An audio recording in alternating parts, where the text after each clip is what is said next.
Selamat datang kembali pemirsa, selamat bergabung dengan channel Politik NKRI. Bersama saya Putut Aluda. Dalam beberapa menit ke depan saya akan membawakan berita terhangat terupdate di hari ini, yaitu politik dan artis. Silahkan tonton video ini sampai selesai agar tidak gagal paham. Salam waras, salam NKRI. Oke.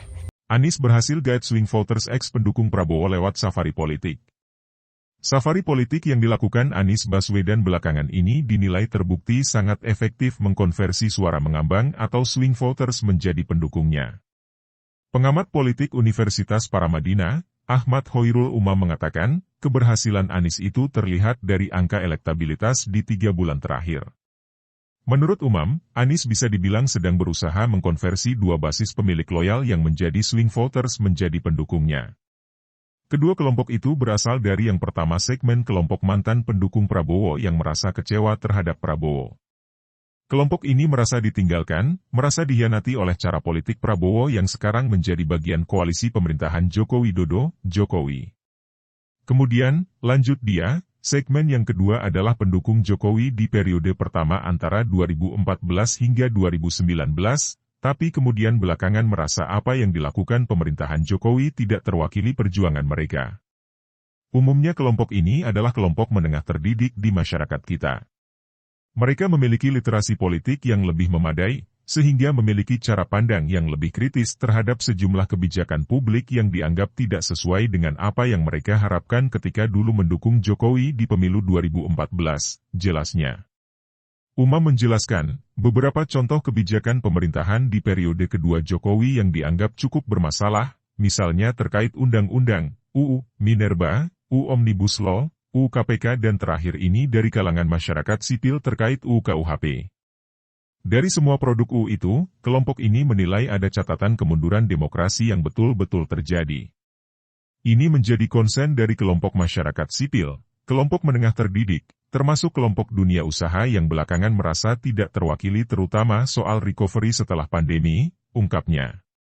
Maka, irisan-irisan dari elemen-elemen ini yang menurut Umam, mampu menciptakan gelombang swing voters yang cukup besar ingin ditangkap oleh Anies. Dan swing voters itulah yang menurut dia, bisa menjelaskan elektabilitas Anies ternyata dalam 3 bulan terakhir sejak September hingga November mengalami akselerasi peningkatan sekitar 5-7%. Itu sudah terkonfirmasi di dalam data Litbang Kompas dan survei indikator terakhir, termasuk di partai politik yang mendukung Anies. Mungkin itu yang membuat Anies terus diganjal hingga saat ini, imbuhnya. Ia memaparkan hasil elektabilitas 3 bulan terakhir itu, sebelumnya memposisikan Ganjar di posisi nomor 1 dan Prabowo nomor 2, kemudian Anies nomor 3. Maka per November 2022, posisi itu mengalami persilangan, yakni Anies menyalip Prabowo di posisi kedua dan mendekati posisi Ganjar di urutan pertama. Ganjar memang masih di posisi pertama, tapi di 3 bulan terakhir survei Ganjar alami stagnasi di angka 28-30%, dan itu agak berat untuk naik lagi kalau melihat tren saat ini.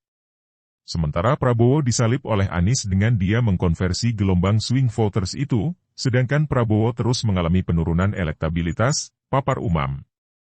Pengamat politik Hendri Satrio menyebut lawan politik Anies Baswedan seharusnya tidak perlu khawatir dengan safari politik yang terus dilakukan mantan Gubernur DKI Jakarta itu. Sebab menurut dia, proses pencapresan jelang pemilihan presiden, Pilpres, 2024 juga masih jauh, apalagi tiket pencapresan Anies juga belum lengkap. Ini prosesnya masih jauh ya. Jadi ini masih dalam tahap perkenalan saja nih Mas Anies. Apalagi belum lengkap tiketnya. Jadi masih jauh sekali jadi tidak perlu khawatirlah, kata Hendri Satrio kepada wartawan, Selasa, 13 Desember 2022. Walaupun ia menilai safari politik Anies ini sangat efektif di beberapa daerah. Terbukti dengan berbagai antusias dan sambutan yang cukup besar di berbagai daerah. Karena itu, ia menilai safari politik atau kunjungan Anies cukup efektif sebagai langkah pengenalan.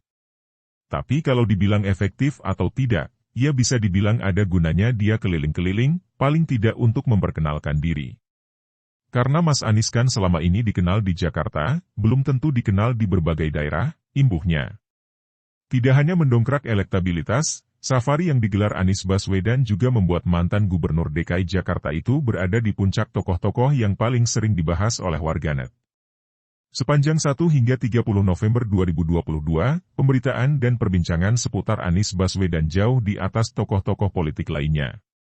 Puncak pembahasan terjadi pada 5 November 2022 yang didorong kunjungan Anies Baswedan ke kota Medan. Ganjar Pranowo berada di posisi kedua setelah Anies Baswedan dengan kenaikan yang sangat tinggi pada akhir November.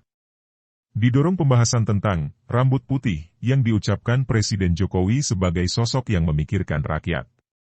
Pergerakan tren yang tinggi juga ditemukan pada Erick Thohir, terutama didorong aktivitas partisipasi BUMN dalam acara G20 dan dukungan agar Erick berkompetisi pada Pilpres 2024. Tulis pendiri Drone Emprit, Ismail Fahmi, Jumat, 9 Desember 2022.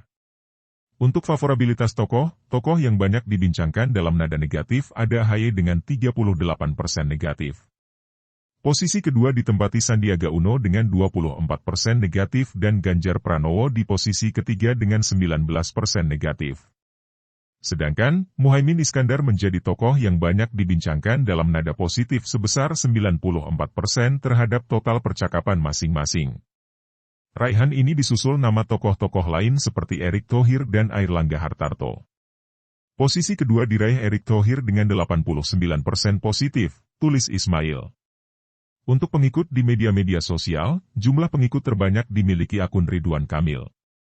Ridwan Kamil unggul di media-media seperti Instagram dengan 19,6 pengikut, Twitter dengan 5,4 pengikut dan YouTube dengan 5,3 pengikut. Selain itu, ada nama Prabowo Subianto yang memiliki pengikut fanpage Facebook dengan 9,6 juta dan menjadi tokoh yang terbanyak. Sedangkan, di kanal TikTok, Ganjar Pranowo terlihat masih memimpin dengan pengikut lebih dari 2,9 juta. Dari data pengikut kontra popularitas yang ditemukan Drone Emprit tersebut, bisa disimpulkan kalau tingginya jumlah pengikut di media-media sosial bukan jaminan tingginya popularitas seorang tokoh, baik dalam percakapan maupun pemberitaan. Anies siap menjadi calon presiden 2024, infografis Republika.